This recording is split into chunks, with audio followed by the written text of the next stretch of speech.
E aí, alunos, beleza? Tudo bem? Estamos aqui na nossa 11ª aula, professora Érica e eu, dando continuidade no nosso conteúdo de xadrez, beleza? Pessoal, então, dando continuidade da aula anterior sobre as jogadas irregulares, hoje a gente vai aprender sobre a contagem.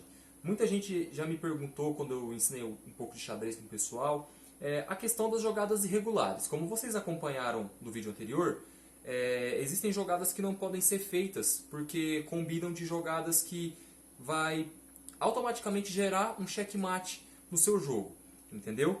Então, o jogador ele deve sempre se atentar, ok, nas jogadas irregulares, porém, ele não pode fazer quantas ele desejar, quantas ele quiser, mesmo que ainda seja sem querer, certo? Existe um número, são 3 jogadas irregulares. E caso aconteça a 4ª jogada irregular, ele automaticamente perde o jogo, ou seja, checkmate, certo?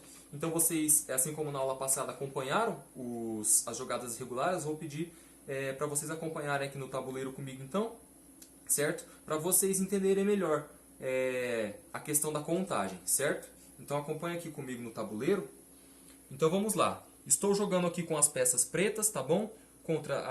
As brancas estarão defendendo. Então as jogadas irregulares vão surgir das peças brancas, tá? Acompanhem comigo. Então, a vez é das peças brancas, ok? Então vamos supor que elas façam um movimento de rainha, certo? De D2 para G5, capturando a rainha preta. Vocês já viram no vídeo anterior que isso se resulta numa jogada irregular. Por quê? Porque a rainha branca, saindo de D2, ela vai automaticamente liberar o caminho para o bispo preto de A5 fazer um cheque no rei. Ou seja, isso geraria um checkmate. Então isso é uma jogada irregular, certo?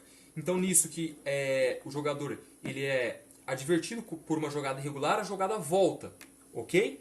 E ele pode refazer a sua jogada. Ele já foi advertido uma vez, certo? Então vamos lá. Voltou a jogada, ele teve uma advertência e agora ele fará outra jogada.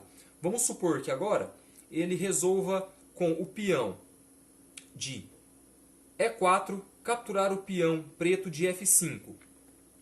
Outra jogada irregular. Como vocês acompanharam no vídeo passado, esse peão fazendo o movimento de captura libera a passagem para a torre preta de E6 para o cheque no rei. Ou seja, mais uma jogada irregular, correto?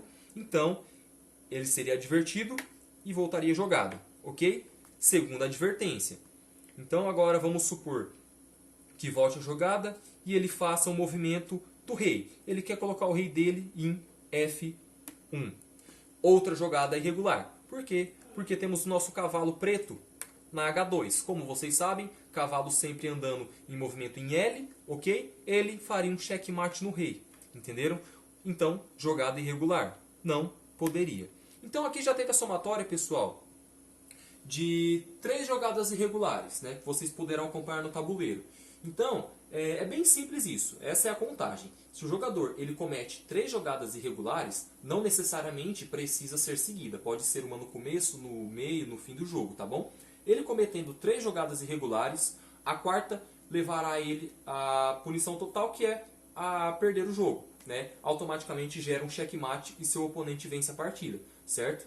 É bem simples, muito fácil de entender. Ok, pessoal? Então essa é a contagem de jogadas irregulares, não necessariamente sendo seguido como eu fiz aqui. Ele pode fazer uma jogada irregular, continua o jogo, depois faça outra, né, involuntariamente, né? Claro que ninguém faz uma jogada irregular porque quer, entendeu? E vai somando, entendeu? É somatório, quando der 3 ele não pode cometer mais nenhuma jogada irregular, que automaticamente ele acaba com o jogo dele. Beleza, pessoal? E essa foi a 11ª aula, uma aula bem simples, bem rápida, só para vocês entenderem como é que funciona em questão da contagem das jogadas irregulares, tudo bem? Então, fiquem por aí, na 12ª aula nos vemos aqui de novo, tá bom? Obrigado, abraço, até mais!